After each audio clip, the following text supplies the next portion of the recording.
cristians, Somos Cristianos. Som Cristians es un proyecto de iglesia doméstica, como sabéis, y deseamos inspirarnos en la sencillez y la autenticidad de las primeras comunidades cristianas para vivir la fe y transmitirla a los hijos, caminando a la luz de 4 ejes esenciales, como podéis ver en nuestra web. Los 4 ejes son la oración, la reflexión evangélica, el compromiso social y la formación cristiana. Entonces, esto lo hacemos a través de más de casi 30 proyectos, y uno de los proyectos es el de Diversus Diversitas, que hoy organiza esta charla. Diversus Diversitas es un proyecto dentro de Somos Cristianos y pretendemos responder con respeto, con acogimiento y con dignidad a la realidad que nos rodea sobre la diversidad de modelos familiares, de relaciones de pareja y de identidad de género en las personas. Esto hacerlo desde el Evangelio, desde Jesús, y hacerlo desde un punto de vista evangélico y cristiano. Este proyecto tiene la colaboración de la Asociación Cristiana de Lesbianas, Gais, Transexuals y Bisexuals, que es la asociación de personas LGTB cristianas pionera en el Estado, que hace más de 30 años que funciona, y trabajamos conjuntamente con la asociación. La charla de hoy es la presentación de un cuaderno que Cristianismo y Justicia publicó hace unos meses sobre el reconocimiento de las personas LGTB en la Iglesia. Para hacerlo, hemos pedido a uno de los autores de este cuaderno que haga esta charla. Esta persona es Enric Vilà, que está con nosotros. Es licenciado en Teología Bíblica por la Facultad de Teología de Cataluña, licenciado en Ciencias Empresariales con MBA por ESADE, es subdirector del Centro LGTBI de Barcelona y miembro de la Asociación Cristiana de Lesbianas, Gais, Transexuales y Bisexuales de Barcelona, ACGIL, y del Fórum Europeo de Grupos Cristianos LGTBI. Y es colaborador de Cristianismo y Justicia y coautor de este cuaderno que hoy nos presentará. De estas 2 últimas asociaciones, de ACGIL, de la Asociación Cristiana de Lesbianas, Gais y Transexuals de Cataluña, fue presidente, y también fue presidente del Foro Europeo de Grupos Cristianos LGTBI. La charla va a durar unos 30, 35, 40 minutos y al final vamos a dejar unos 15, 20 minutos para las preguntas o las dudas o las intervenciones que queráis hacer. Por tanto, sin más, dejo la palabra a Enric para que nos haga la presentación. Muchas gracias. Una nota práctica: todos silenciamos los micros hasta que llegue el momento de las preguntas o las intervenciones, que entonces ya la persona que haga la pregunta o intervención tiene que levantar la mano a través de las reacciones, esto que pone reacciones aquí, y entonces se deja de silenciarse el micro y podrá hablar. Por tanto, ahora todos mutamos el micro y damos la palabra a Enric Vilà para que nos haga la presentación. Muchas gracias de nuevo. Primero, buenas tardes a todas y a todos. Segundo, muchas gracias por la invitación a Som Cristians, a Xavier Garí y a Jordi Valls por la organización. Y pedir disculpas, pero ajenas a mi voluntad, por Renfe, que bueno, ha sido una contrarreloj llegar hasta aquí. Pero bueno, no voy a perder más tiempo con ello. Bueno, el tema es, yo lo que había planteado es, que lo haré lo más sintético posible, dado lo que ha pasado, que es hacer el porqué de tot plegat, o sea, el porqué de este cuaderno y un poco lo que hay detrás de este cuaderno, porque la lectura ya la tenéis, o la podéis hacer, lo podéis descargar de Cristianismo y Justicia. Por cierto, agradecer a Cristianismo y Justicia la ocasión que brindó para hacer este cuaderno después de 2 años de gestión, que ahora lo explico, y agradecer a todos los jesuitas que también han colaborado elaborado, digamos, directa e indirectamente que apareciera. Cristianismo y Justicia, o sea, lo que voy a hacer es esto, el porqué del cuaderno y un poco la clave de lectura del cuaderno, para saber cómo enfocarlo, ¿vale? Lo que es y lo que no es. Y entonces, los cuadernos de Cristianismo y Justicia siempre tienen un debate previo que se ha gestado durante 2 años, entre que se hizo el debate, luego la puesta en común, luego los resúmenes, luego lo que se quería que incluyera el cuadernillo y lo que no, ¿vale? Y entonces ya os digo de antemano que este cuaderno es muy un ABC, un poco, ¿no? ¿Por qué? Porque ya se lleva años trabajando en ello. Cristianismo y Justicia, en la presentación que se hizo, ya se disculpó de que llegaba tarde, llegaba un poco tarde, pero bueno, si la dicha es buena, y reconocer también que todos los jesuitas en particular, yo quiero destacar por orden alfabético a Xavier Alegre, a Pep Baquer, a Jesús Lanao, a Julià Maristany, a Xavi Meloni y a Josep Rambla, que son jesuitas que se han ido implicando en la causa LGTB, aunque Cristianismo y Justicia, pues bueno, lo ha hecho en este momento, ¿no? Sin más dilación, yo divido la exposición en 3 partes, ¿vale? Lo que es el reconocimiento, que es el título, que ¿por qué el título, no? Reconocimiento, primera parte, segunda parte de las personas LGTBI, Q+, y explico esto, y en la Iglesia, ¿vale? Divido en 3 partes. Entonces, en la primera parte, en reconocimiento, subrayo mucho esta palabra y lo explicaré por qué. ¿Vale? Digamos que el reconocimiento en la Iglesia, y lo pongo en la exposición, para mí es la parte que ha recorrido en 3 paradigmas la Iglesia a lo largo de la historia con la causa o el tema LGTBI, ¿no? En el primer periodo es la etapa del miedo, el segundo es lo que yo he bautizado la etapa de la misericordia, y el tercero es la etapa del reconocimiento, y porque he escogido estas 3 palabras, ¿no?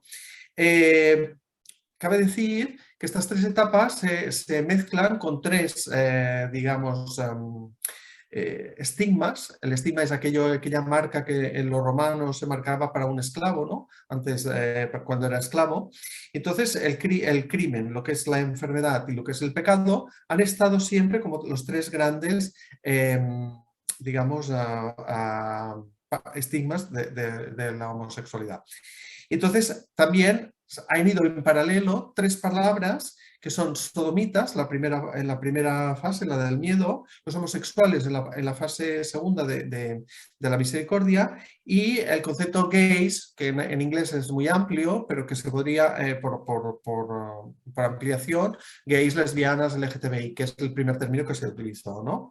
Aquí Wittgenstein, que es un filósofo que muchos podéis conocer, el lenguaje es el espejo de la realidad, y a mí, como me gusta mucho esta persona, pues con estas 3 palabras se han ido dirimiendo, se han ido dibujando los 3 periodos que yo he bautizado de estas 3 etapas.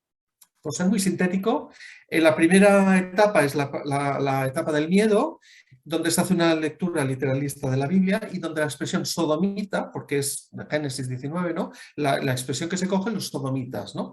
Y es una etapa donde los 3, crimen, enfermedad y pecado, están juntos. Y la gente está en el armario y, por decirlo eclesialmente, está en las catacumbas, ¿vale? Y esta etapa es mayoritaria hasta el siglo XX, hasta que el siglo XIX, cuando aparece la palabra homosexualidad, que es la clave de la segunda etapa, que es la etapa de la misericordia.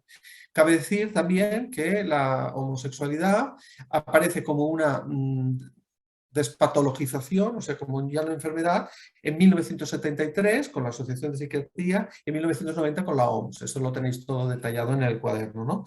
Pero estos hitos, digamos, es lo que marcan cada una de las etapas. Por lo tanto, el miedo ocupa hasta el momento en que aparece la palabra homosexualidad, siglo XIX.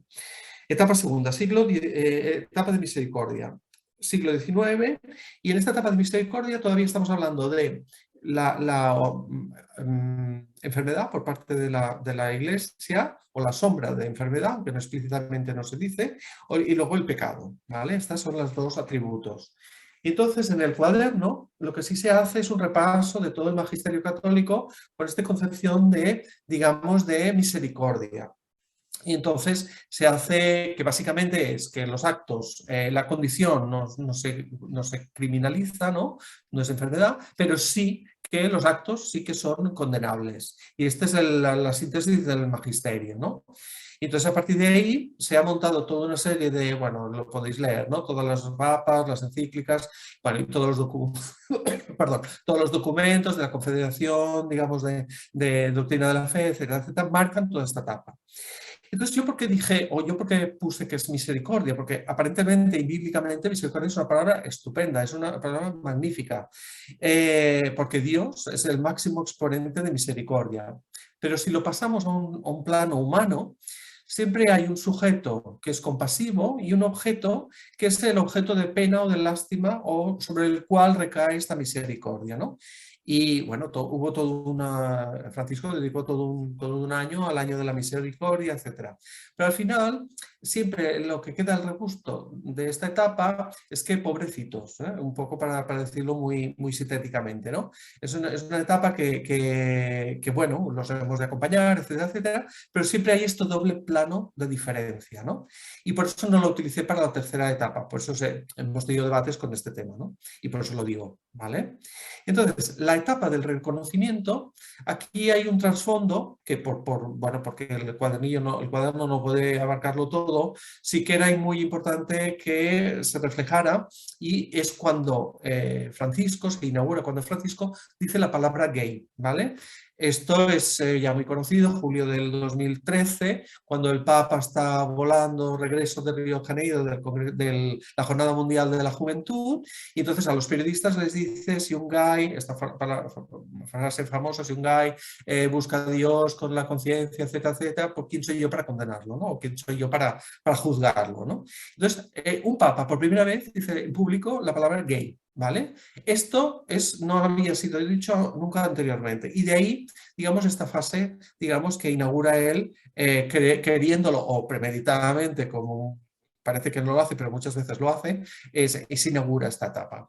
También estamos con un trasfondo de Stonewall, que Stonewall es la manifestación de 1969, que digamos, los homosexuales se consideran ya gays y utilizan la palabra para empoderarse. Y dicho de paso, gay es una palabra que significa alegre, alegría, ¿vale? Entonces, este es el porqué, ¿no? Pero hay un trasfondo todavía más. Aparte de significarse con cerrar la época de la misericordia, malentendida, humanamente malentendida, pero desde un punto de vista teológico sería muy aceptable, ¿no? Pero yo me baso en Paul Ricoeur, que es un autor francés, digamos, un filósofo, que tiene también ensayos sobre el reconocimiento. Y fijaros, reconocer contiene, en catalán y en castellano es lo mismo, o sea que no ha habido ningún problema con esto, ¿no? Reconocer significa que conocer contiene ya, reconocer contiene ya conocer, ¿vale? Es un primer paso. Después, cuando dices reconocer es que conoces de nuevo a la persona con toda su realidad, ¿vale? Que son diversas dimensiones de la palabra reconocer. Cuando se parte de que uno se conoce a sí mismo, primero se conoce y luego se reconoce como tal. Y los homosexuales pues, se conocen como gays, digamos, como sujetos activos y no pasivos, ¿no? Reconocerlo es admitirlo, es confesarlo como propio, es reconocer una cosa, una situación, ¿no? Y ser reconocido incluye o indica identidad. Yo soy reconocido como tal, ya implica un tú. Una cosa es que yo me reconozco, conozco, etc. Y luego cuando implicamos un tú, es ser reconocido, ya marca una identidad. Y entonces voy al plural. Cuando nos conocemos y reconocemos mutuamente, estamos en otro estadio que ya hemos superado todas estas fases de conocer y reconocer. Y reconociéndonos unos a los otros, ¿por qué no podríamos decir que es la mejor base para amarnos los unos a los otros? Y esto no solo se puede aplicar con el tema LGTBI, con la homosexualidad, sino en todos los campos que siempre hay, digamos, planos diferentes o situaciones de vulnerabilidad, situaciones, digamos, de falta de inclusión, ¿no? Estamos hablando de la pobreza, etcétera, etcétera, ¿no? Misericordia con los pobres, pues reconozcamos, digamos, a los pobres, ¿no? No tengamos misericordia. Mal entendida, ¿eh? Siempre estoy hablando de esto. Y evangélicamente a mí siempre me ha llamado mucho, me ha tocado, digamos, desde un punto de vista evangélico, dos pasajes. El pasaje de discípulos de Maús, yo 24, ¿vale?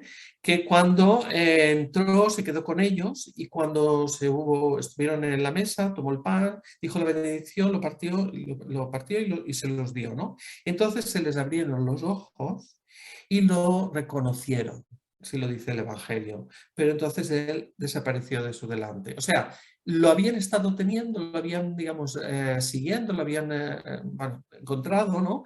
Y en ese momento lo reconocieron. Es un espíritu de resurrección, ¿no? Y entonces esta etapa yo creo que va ligada con la resurrección, ¿no? Dentro de la iglesia, uno mismo, etcétera, etcétera. El segundo pasaje que también me toca mucho, es el pasaje de Magdalena, también la resurrección. Magdalena es Juan 20, 1:18. María Magdalena se gira y ve a Jesús, derecho ya, pero no lo reconoció. Jesús le dice, María. Entonces ella se gira y en hebreo le dice Rabuni, ¿no? Que es Rabuni, que es maestro. Entonces Jesús la nombra María por su nombre. Fijaros, la traslación, la reconoce por su nombre, María. Y entonces ella también le reconoce a él cuando él se ha aparecido en la resurrección y se han reconocido mutuamente, ¿no?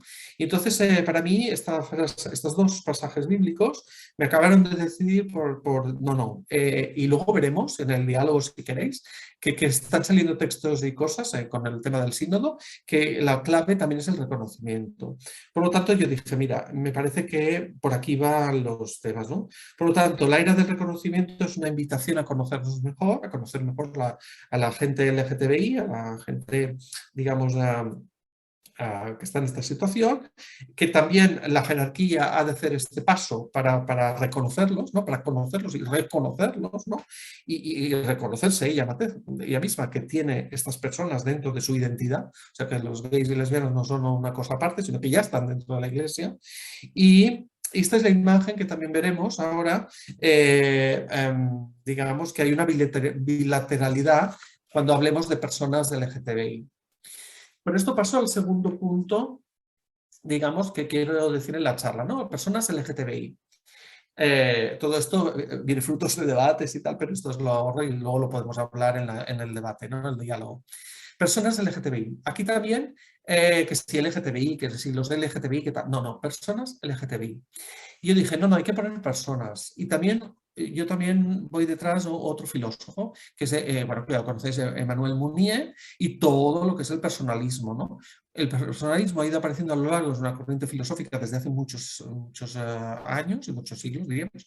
Y entonces es orientado a un movimiento filosófico que centra la atención en las personas. Al final no son LGTBI, son personas. Y esto es lo que hemos de poner, digamos, en énfasis. Y Francisco lo tiene muy claro, que para él lo primero son las personas en la situación que se halle, ¿no? Y también, cuando hablamos de personas y en el movimiento filosófico del personalismo, se huye del intelectualismo, porque si no la gente se escapa con esto, con las ideas, ¿no? Los homosexuales, la homosexualidad. Y cuando se habla ya en neutro, en homosexualidad, ya hemos perdido casi el debate, ¿no? Entonces, luego las teologías amuralladas, ¿no? Que no se basan en personas, sino que se basan en principios, ¿no? La ley natural, etc. Y entonces los dogmas inmutables.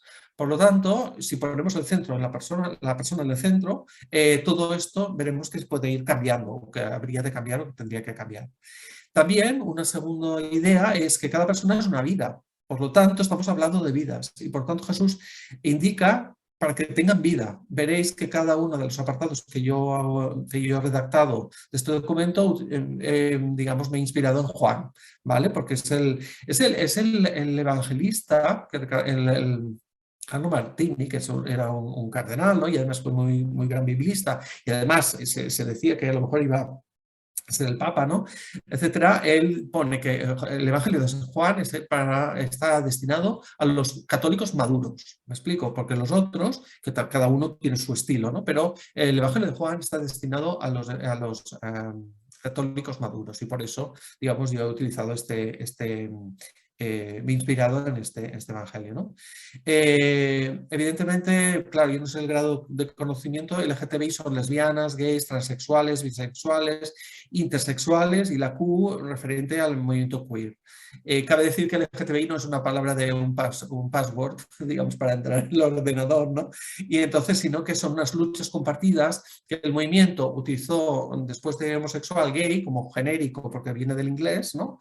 Pero ahora hay unas luchas compartidas y se reconoce cada una, porque luego sucedieron las lesbianas con su papel, digamos, digamos a raíz del feminismo, etcétera. Luego siempre han estado los bisexuales, que es el conjunto mayoritario, aunque silencioso y el más anónimo, por decirlo así. Y luego estamos en la fase ahora efervescente de la transexualidad y siempre ha habido también intersexuales, antes hermafroditas, pero ahora se utiliza técnicamente mejor este término.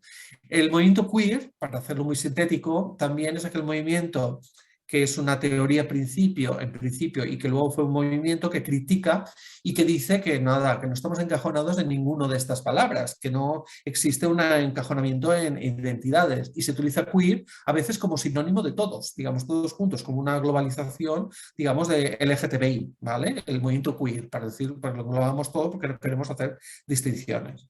Esto, digamos, muy sintéticamente, ¿no? Y entonces, como veis, es un movimiento muy diverso, personas muy diversas. El eje del cuaderno, el porqué de todo, ¿no? Es la orientación sexual, porque no nos hemos metido en otras, yo no me he metido en otros temas porque ya bastante era una ABC, este cuaderno, por lo tanto era al principio. Y cabe decir, que esto lo hago muy en la introducción, que se dan en todas épocas, culturas, tiempos, etcétera, etcétera. Es de lo más universal y de lo más democrático que existe como movimiento, ¿no? Entonces el cuaderno sí que me he basado en la vida, porque Jesús del Evangelio nos invita a vivir y a vivir la vida. Sí que hay tres tipos de categorías de personas en este momento en el mundo, ¿vale? Porque el cuaderno pretende ser universal. Primero, hay las personas que viven entre la vida y la muerte, que son una serie de países donde hay dos características que yo quiero subrayar ahora.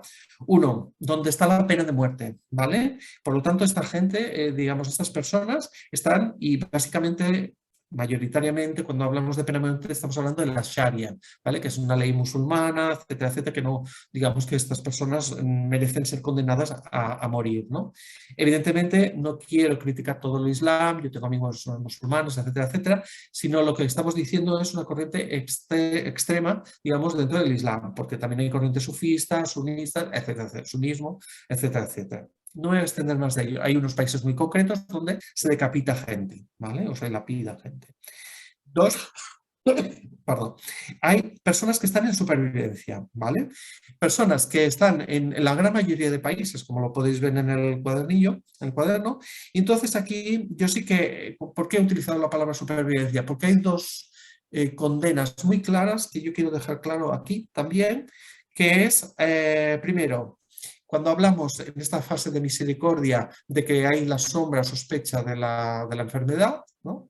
Entonces, todavía, y desde la Iglesia Católica y desde varios países, se está utilizando terapias de conversión, ¿vale? Por lo tanto, todavía se está pretendiendo curar gays. Por lo tanto, muchas veces es una vivencia que es pura supervivencia, porque es una angustia y es un no saber y es una, digamos, bueno, la gente lo ha pasado muy mal, porque históricamente esto se remonta a muchos años y todavía la lástima o la condena, es lo que queremos hacer desde el cuaderno, es condenar las terapias de conversión.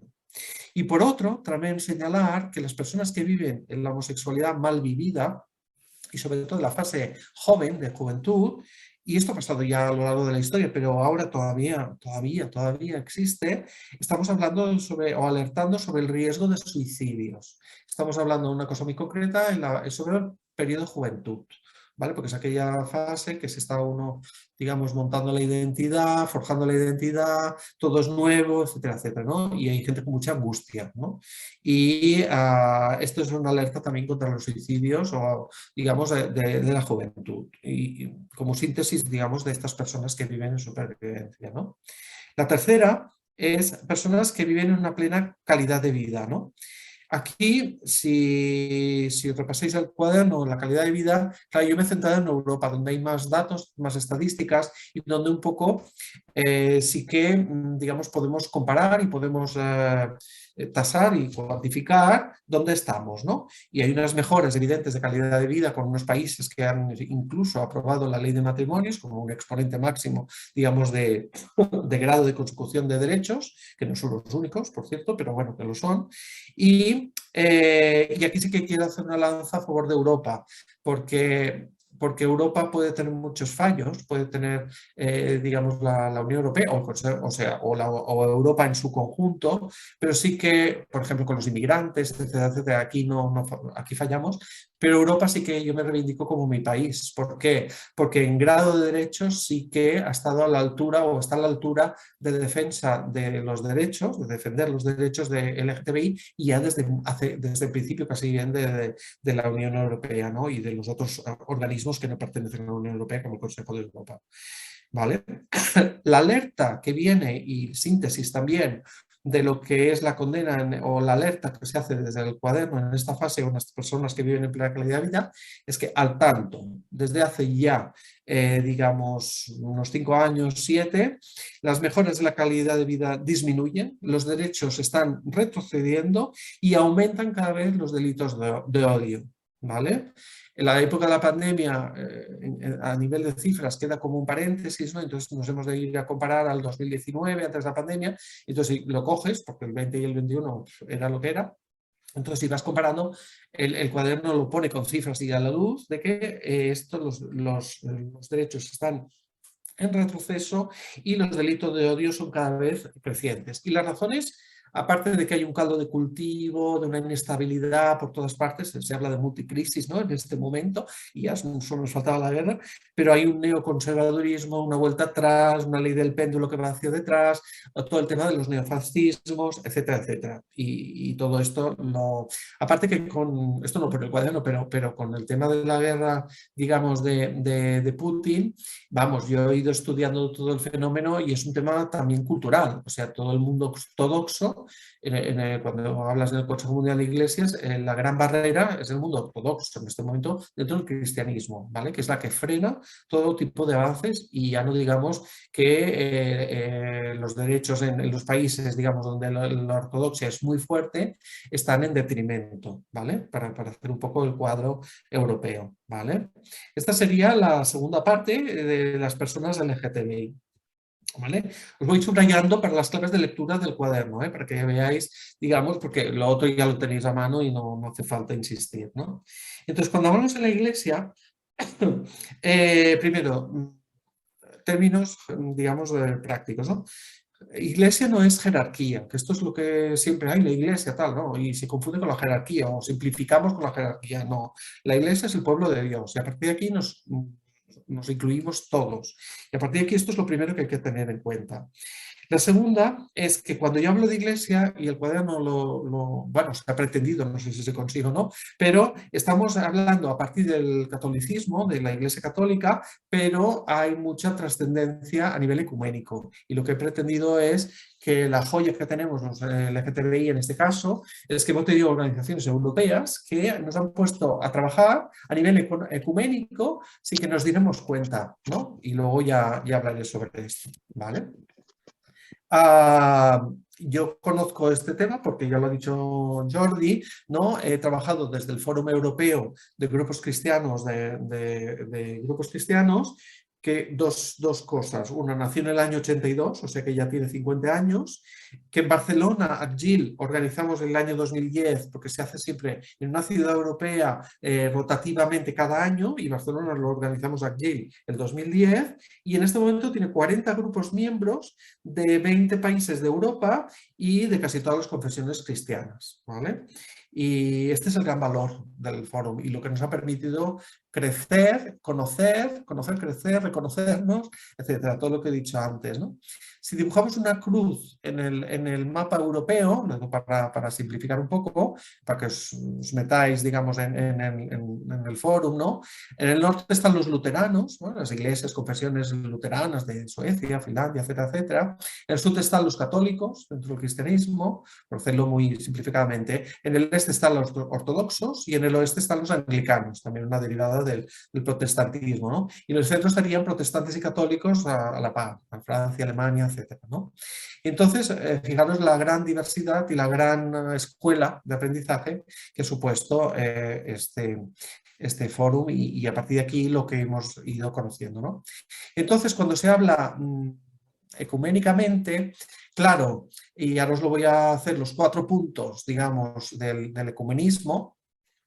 Primero está la escritura biblia, ¿vale? Ahora hablo en primer término, son 4 elementos, ¿no? La escritura biblia. Segundo, en la tradición magisterio, ¿vale? Que de esto hablaremos también. El tercer punto es la razón científica, la conciencia. Y el cuarto punto, la experiencia y la contemporaneidad, ¿no? La experiencia de la gente LGTBI. Fijaros que, ya lo digo de antemano, la escritura biblia y la doctrina, ¿no? Doctrina o magisterio o tradición, ¿no? Son los puntos fuertes del catolicismo, ¿vale? Pero si vamos un poco más allá ecuménicamente, no son los únicos, sino que también las otras iglesias reconocen que ha habido un avance científico y reconocen que ha habido una conciencia avanzada y han ido discerniendo en conciencia. Y han tenido en cuenta muchas de estas iglesias la experiencia de los mismos LGTBI, que muchas veces son una voz oculta dentro de la Iglesia Católica, ¿vale? Os digo para enfocaros los 4 puntos que voy a sintéticamente decir. Claro, perdón, la escritura biblia, claro, en el catolicismo es como fuente de verdad, ¿no? Y lo que se quiso que se incluyera, aunque ya, digamos, yo soy biblista, ¿no? Y lo hemos trabajado desde hace muchos años, y era un poco, digamos, volver a lo mismo. Entonces el cuaderno sí que tiene 2 novedades que las diré, pero que ya son unos textos, cuando hablo de los textos bíblicos que se han utilizado para condenar la homosexualidad, los gays y lesbianas, ¿no? Son los llamados clover texts, que dice así en la literatura inglesa, que son los textos, digamos, que golpean, ¿no? Clover texts, que golpean, que se han utilizado para lapidar, para condenar, ¿no? A los homosexuales, ¿no? O los sodomitas, técnicamente, ¿no? Y entonces, el cuaderno lo que hace es repasar estos textos, ¿vale? Que los podéis leer, Génesis, no me voy a detallar en esto porque es muy técnico, entonces lo podéis leer detenidamente, ¿no? Pero Génesis con Sodoma, ¿no? Los Levítico, ¿no? Etcétera, etcétera. Y luego desde el Nuevo Testamento, pues Romanos, Corintios, etcétera, ¿no? Y Timoteo y tal. Bueno, entonces aquí, para ser sintéticos, lo que se ha utilizado mal utilizado, mal usado desde un punto de vista exegético y después de interpretación, es que, como dice Xavier Alegra, que es un jesuita biblista y que es el que, digamos, me he referenciado a él porque fue también mi maestro y porque también, digamos, desde el primero que nos ayudó a Gil desde los años 80 y 90 en, digamos, los primeros encuentros en Sitges precisamente y tal, tuvo la paciencia y la voluntad, ya hablo de los años 90 y 2000, de que venir a Sitges a hacer charadas. Luego el libro de Miravet de la homosexualidad al inicio del siglo XXI fue el que también lo preparó, etcétera. Siempre ha sido muy comprometido, por eso yo agradezco también esta parte y lo he dicho al principio, ¿no? De que Xavier Alegre ha sido una persona muy comprometida con esto. Y entonces él dice que todo texto fuera de su contexto es un mero pretexto y con lo cual este ha sido, digamos, un pretexto que siempre se ha utilizado para condenar la homosexualidad, la sodomía. Por lo tanto, la síntesis de Xavier en este punto es: con la Biblia no podemos resolver el debate actual de la homosexualidad. ¿Por qué? Porque nos obliga a pensar, repensar de manera radical los juicios morales y nuestras reflexiones teológicas sobre la homosexualidad, porque era una palabra que no existía. Me explico, aparece en el siglo XIX y estamos comparando, estamos estudiando peras con manzanas, o sea, todo un tema de idolatría, todo un tema de no hospitalidad, etcétera, etcétera, ¿no? Y para ser fieles a la Biblia y a Jesús de Nazaret, nos obliga a tener muy presente el contexto sociocultural concreto de cualquier norma moral y de provisión ética. Ten en cuenta el contexto sociocultural, ¿vale? La novedad del cuaderno, porque llega cuando llega en el año 2022 ahora, digamos, es que ya previamente la Pontificia Comisión Bíblica hace unos años publicó El hombre unitario de antropología bíblica.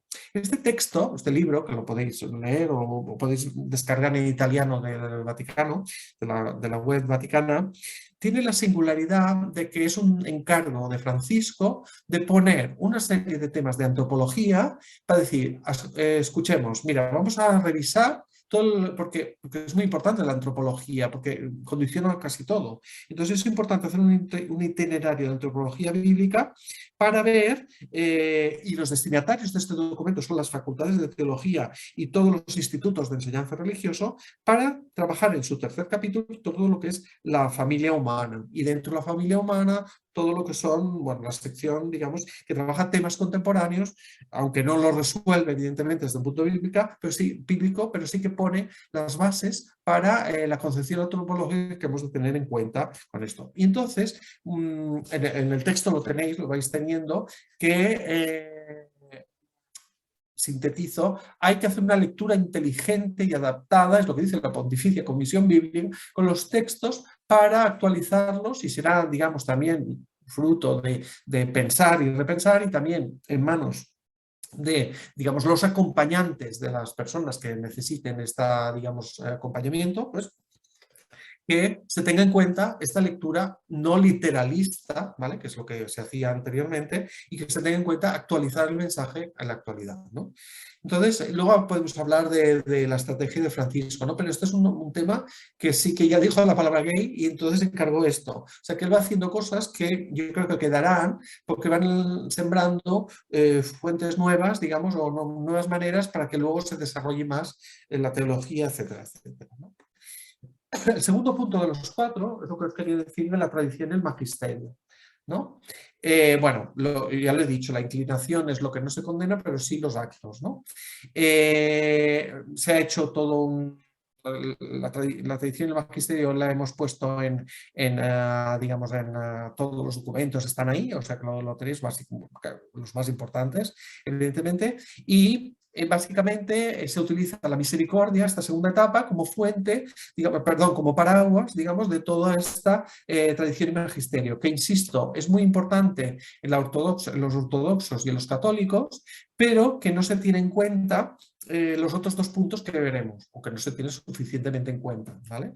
Y entonces decir aquí también que, claro, aquí estamos, luego si queréis podemos hablar, ¿no? Pero hay un tal Joseph Niemadowski que dice que la Iglesia Católica tiene un cadáver en el sótano, ¿vale? Porque hay cosas que no se quieren ver, hay cosas de las cuales no se quieren hablar, se envenena el ambiente de todos los que viven en casa, ¿no?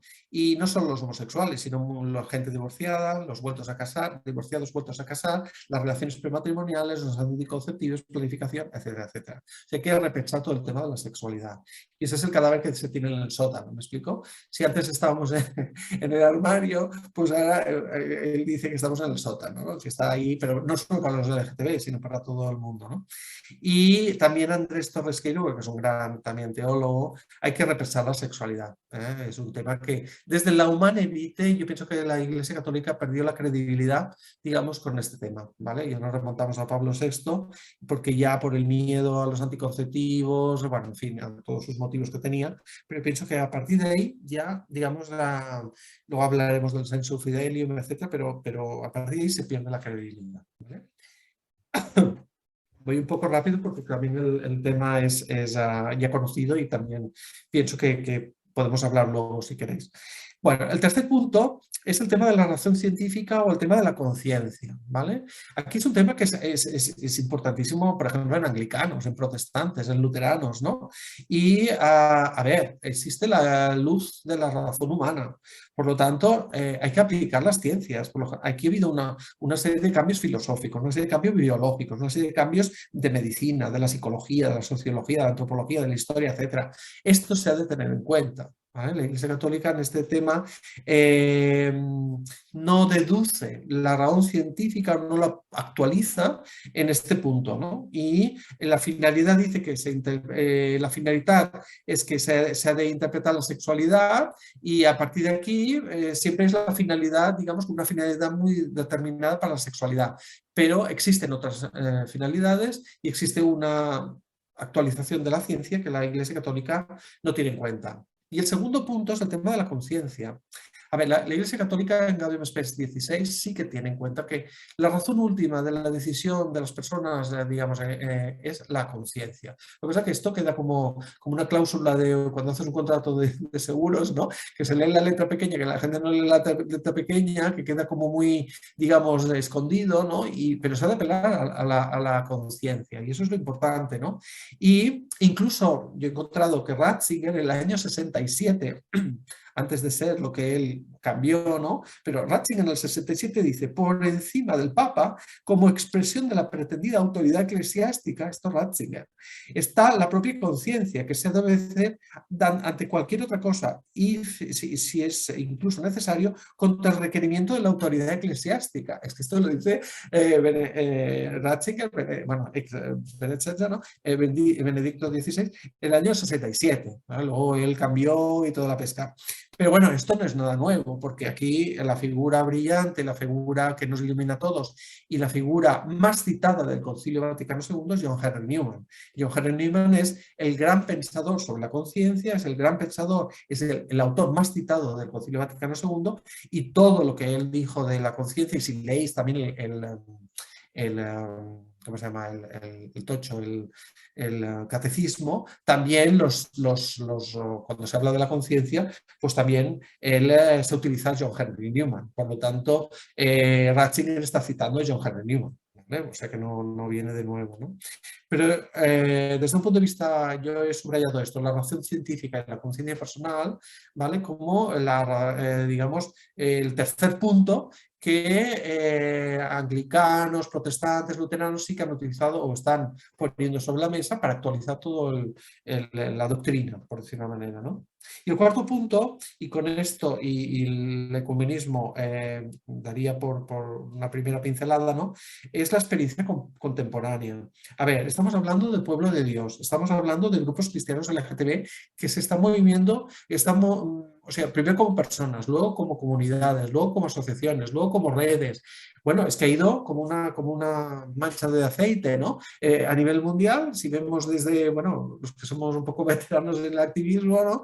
Desde que éramos 4 gatos en unas catacumbas, etcétera, etcétera, hasta lo que es hoy, que estamos redes, etcétera, etcétera, pues claro, y encima con internet, no te cuento, ¿no? Pues entonces sí que hay una visibilización, hay una visibilidad de todo lo que es el cuerpo de Cristo, digamos, de los LGTB, ¿no?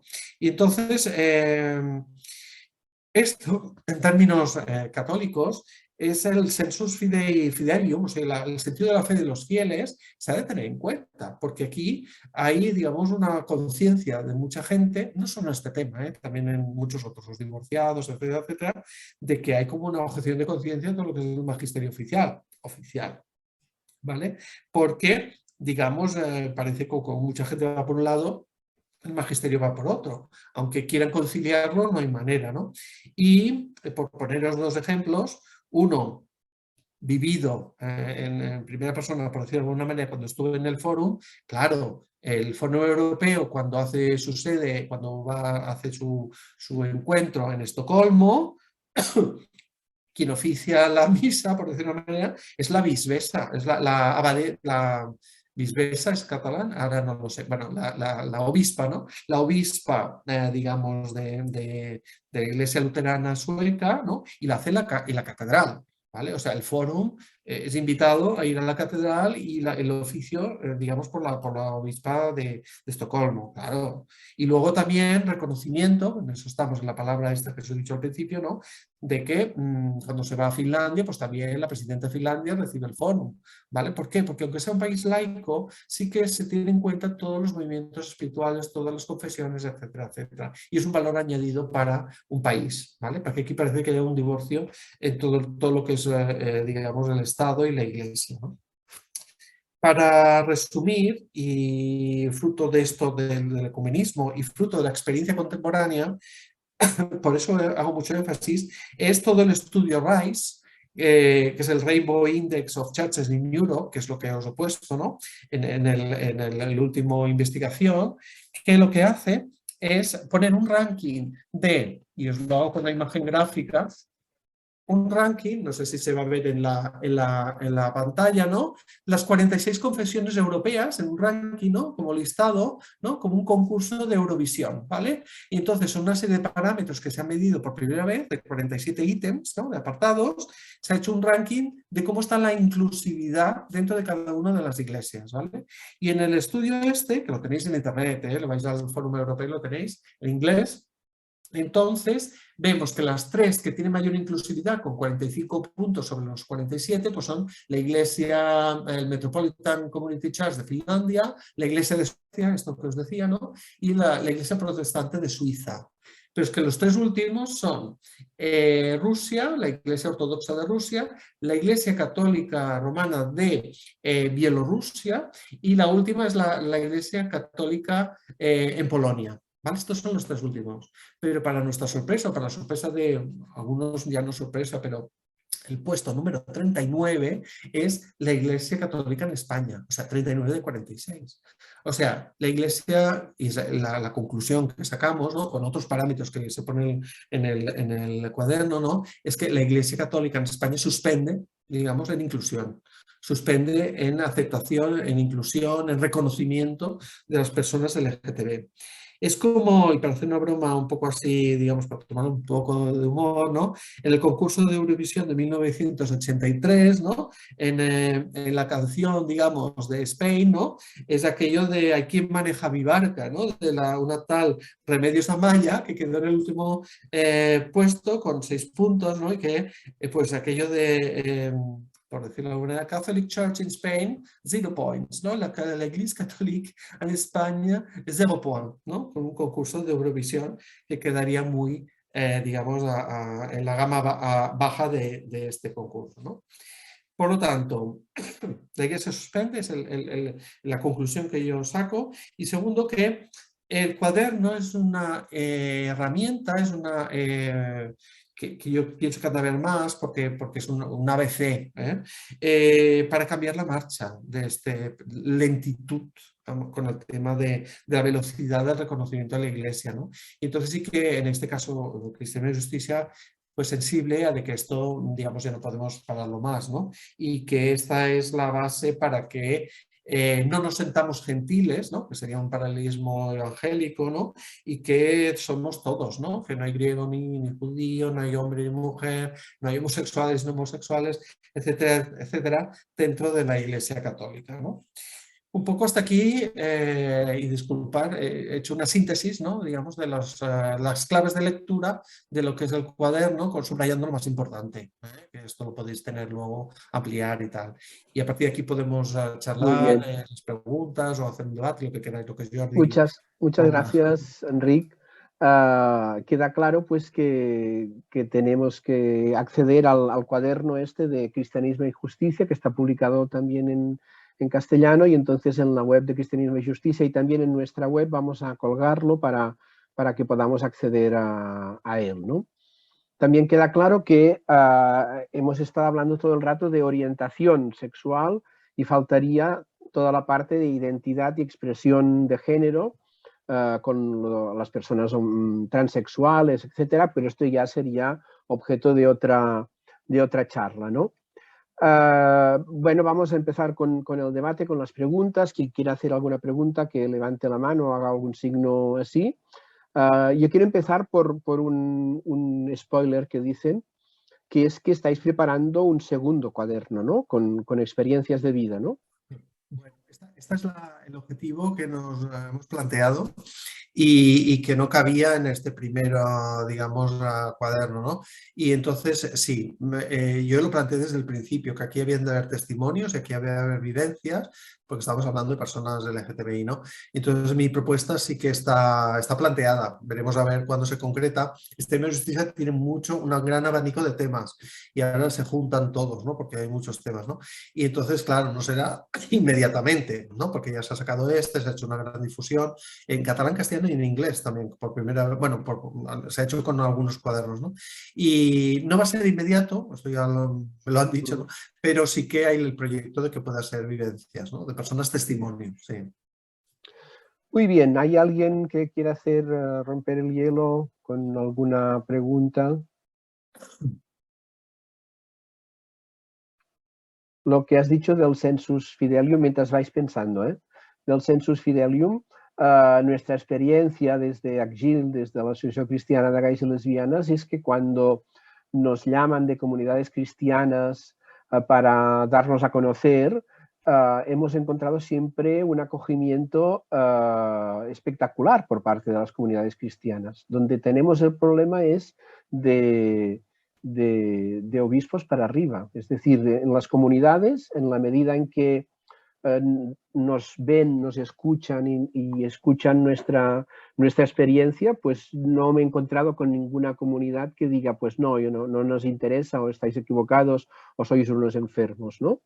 Y en cambio, cuando las comunidades no conocen a nadie del colectivo, pues es cuando surgen las resistencias, ¿no? Por tanto, hay un grave problema. Antes de empezar a grabar, estábamos hablando de desconexión entre jerarquía y comunidades. Las comunidades tienen lo que has dicho de la Humanae Vitae, ¿no? Cuando se hizo la Humanae Vitae, parece que los fieles desconectaron al menos en cuanto a sexualidad, de la jerarquía, ¿no?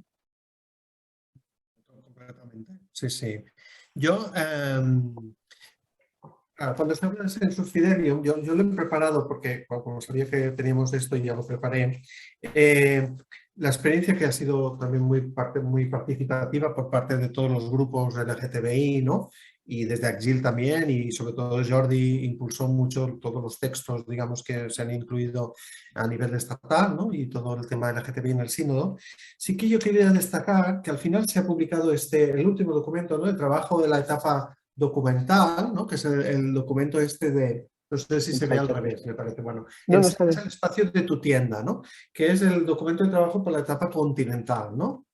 Entonces, sí que quiero subrayar 2 puntos. Uno, que se coge la imagen gráfica que lleva por título el documento, ensancha el espacio de tu tienda, que me parece brillante, que me parece fantástica, que recoge Isaías 54.2, que dice: ensancha el espacio de tu tienda, extiende los toldos de tu morada, no los restrinjas, alarga tus cuerdas, refuerza tus estacas. Y entonces dice: la palabra profeta recuerda al pueblo exiliado la experiencia del éxodo y la travesía del desierto, cuando vivían en tiendas. Y hay 3 elementos de su estructura. El primero son los toldos, que protegen del sol, el viento y la lluvia, delineando un espacio de vida y convivencia. Deben desplegarse para que también puedan proteger a los que todavía están fuera de este espacio, pero que se sienten llamados a entrar en él. El segundo elemento estructural de la tienda son las cuerdas, que mantienen unidos los toldos. Deben equilibrar la tensión necesaria para evitar que la tienda se derrumbe con la flexibilidad que amortigua los movimientos provocados por el viento. Y por último, el tercero son las estacas, que anclan la estructura al suelo y garantizan su solidez, pero que siguen siendo capaces de moverse, como hacía el pueblo, digamos, hebreo, bueno, a través del desierto, ¿no? Porque hay que montar la tienda en otro lugar, ¿vale? La iglesia como tienda, o más bien la tienda como encuentro que acompañó al pueblo en su travesía por el desierto. Está llamada a expandirse, pero también a moverse. Y este centro, el tabernáculo, es la presencia del Señor. Ese es el primer punto que me parece muy iluminador. Antes se hablaba de encuentros en el claustro, ¿no? Y todo el tema el claustro de los gentiles, ¿no? Entonces se abría todo un tema de diálogo. Aquí se utiliza más la imagen de la tienda. Pero el punto también que yo quería subrayar es todo el tema del reconocimiento. Y entonces, esto ha sido hecho posteriormente, o sea que el cuaderno es de antes. Y lo digo porque no ha habido un spoiler de copiar, ¿no? Sino dice, la escucha que se convierte en acogida, el punto 3.1. Dice, en este viaje las iglesias se han dado cuenta de que el camino hacia una mayor inclusión, la tienda extendida, ya no se entiende porque lo que he leído, se realiza de un modo gradual. Comienza por la escucha y requiere de una conversión más amplia y profunda en las actitudes y las estructuras, de nuevos enfoques en el acompañamiento pastoral y de la disposición a reconocer que las periferias pueden ser el lugar donde resuena una llamada de conversión y a poner en práctica el evangelio más decididamente. Escuchar requiere reconocer al otro como sujeto del propio viaje. Cuando lo conseguimos, los demás se sienten acogidos, no juzgados, libres de compartir su camino espiritual. Esto se ha experimentado en muchos contextos y para algunos ha sido el aspecto más transformador de todo el proceso. La experiencia sinodal puede leerse como un camino de reconocimiento para aquellos que no se sienten suficientemente reconocidos en la Iglesia. Caray, no aparece la palabra misericordia ni tal. Estamos en una nueva onda, me explico, estamos en una nueva, digamos, dimensión, ¿no? Luego hay 3 puntos que se hablan del LGTBI, pero como también de los divorciados, etcétera, ¿no? Me refiero que el lenguaje, al menos nuevo, sí que resuena, digamos, en esta nueva dimensión o en esta nueva, digamos, etapa, y me parece que liga muy bien con lo que hemos dicho. Y esto es fruto de todo el trabajo que se ha hecho a nivel de base, a nivel de escuchar al sensus fidelium, ¿no? Que es lo que estábamos diciendo, ¿no? Y se ha recogido de esta manera, con lo cual yo pienso que ahí sí que es un paso, ¿no? Adelante. Luego, para poner un poco de agua al vino, porque hay que ser realista, dice, bueno, esto es como una carta a los reyes, ¿no? Digamos, y luego los reyes ya veremos lo que traen, no siempre traen todo, ¿no? Y un poco, bueno, pues la carta está hecha, me refiero que luego veremos a ver qué se recoge y qué se distribuye, ¿no?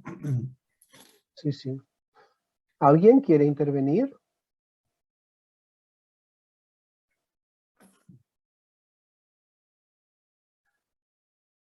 Sigo con más cosas. Claro, este documento que has leído, Enrique, es el documento de trabajo continental, pero al final de todo va a aterrizar al sínodo, que el sínodo está formado exclusivamente por obispos. No hay ninguna obispa, por supuesto, me parece que solo hay una mujer que participe del sínodo. En el campo técnico sí que hay muchas mujeres, hay 2 españolas muy potentes como María Luisa Berzosa y Inés Hinojés, Cristina Hinojés, pero al final de todo van a ser los señores obispos los que van a votar con B o con V las propuestas, ¿no? Y por tanto, bueno, pero al menos es impensable, es la primera vez que leemos documentos con este tono, con estas palabras, con estas vibraciones, ¿no? Sí, exacto. Sí, sí, es A ver, el riesgo que tú lo has citado, la Cristina Hinojés, ¿no? Y vino a hacer una charla en Cristiana Justicia, ¿no? Un día, entonces estuvimos hablando con ella y claro, el tema, el peligro que muchos apuntábamos, ¿no? Es que esto se diluya, o sea que cuando van creciendo los textos y van subiendo para arriba, bueno, una cosa es la base, pero luego se van subiendo y se van diluyendo y se van, bueno, digamos, destilando, ¿no? Y se va neutralizando. Ella decía que, tengo aquí la síntesis de lo que apunté, que a ver, ha habido mucho boicot, está habiendo mucho boicot en la época, en las etapas del sínodo. Por ejemplo, los obispos norteamericanos es un boicot clarísimo, ¿no?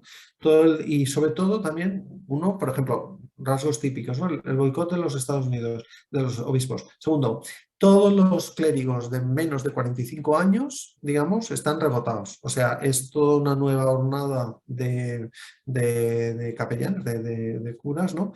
Que son los más conservadores, los que están poniendo más trabas al sínodo. En Estados Unidos, en los clérigos de menos de 45 años. Tercero, no participa mucha gente joven.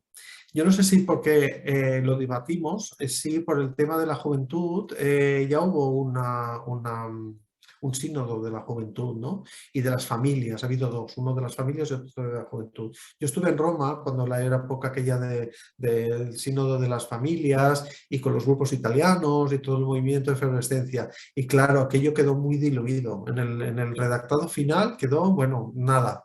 Y el Papa tampoco, digamos, lo subrayó suficientemente este punto, ¿no? El tema LGTBI hablo ahora, ¿eh? Y claro, ahí son los hándicaps, digamos, veremos no siempre se puede repetir lo mismo, ¿no? Pero ahí yo pienso que las familias, en el seno de las familias y luego los jóvenes, que también quedaron decepcionados cuando se hizo el sínodo o quedaron no suficientemente contentos, pongámoslo así, porque muchos temas, digamos, de moral sexual sobre todo, quedaron aparcados o quedaron no, quedaron bueno, esto no se habla aquí, ¿no? Por decirlo de alguna manera. Entonces, claro, ahí hay dos precedentes que no han animado a que la juventud participara en este sínodo, digamos, sínodo de sínodos, ¿no? Que es lo que se llama, ¿no? Y ella subrayaba también en mis notas que la Iglesia lo que tiene es que camina como un elefante cojo, ¿no? Es decir, que camina bueno, como silla de ruedas, ¿no? Y es que sí, los cambios son muy lentos, digamos, no solo es un elefante, sino que es un elefante cojo y que a la Iglesia cuesta mucho mover todo, digamos, a nivel mundial, ¿no? Todo, claro, tantos continentes y tantos diversidad, pero claro, fijaros que hay la Iglesia en Europa está mucho más, bueno, no hablemos de Alemania, no hablemos de Bélgica, etcétera. Hay digamos, hay un sínodo que, bueno, están intentando contener, ¿no? A todos los... Es una manera muy diferente de trabajar. Yo es que lo que me quejo, bueno, y Jordi lo conoce, bueno, de sobras, ¿no?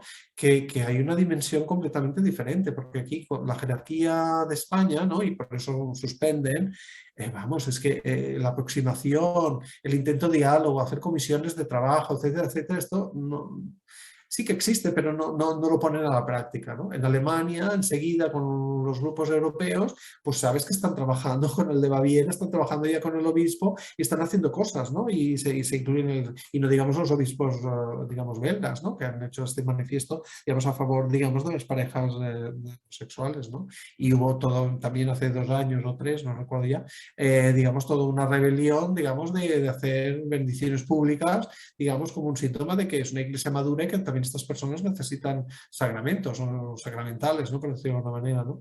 Y entonces, claro, cuando estos temas aparecen aquí, pues el obispo Munilla y tal, poniendo, bueno, no agua, sino todo esto, claro, una dimensión completamente diferente. Es una iglesia de varias velocidades, como Europa, pero en este caso estamos en la velocidad baja, digamos, más lenta de todo. Además, los obispos españoles están, este que has citado, el de Alicante y el de Alcalá, que acaba de dejar su puesto, que son declaradamente conservadores, digamos, por decirlo de una manera suave, pero incluso los que son más progresistas no han hecho nada parecido a sus hermanos de Alemania o de Bélgica. Es decir, porque podían haber hecho esta comisión de trabajo que has citado. Nosotros hemos hablado con algún obispo, hemos puesto sobre la mesa la necesidad de empezar a caminar de la forma discreta que quisieran, pero no ha habido forma y por tanto es que ni los más progresistas de aquí han hecho nada parecido a sus hermanos de Alemania o de Bélgica, ¿no? Y por tanto, aquí tenemos, bueno, y por esto suspende la Iglesia Católica Española en el ranking este que has leído, ¿no?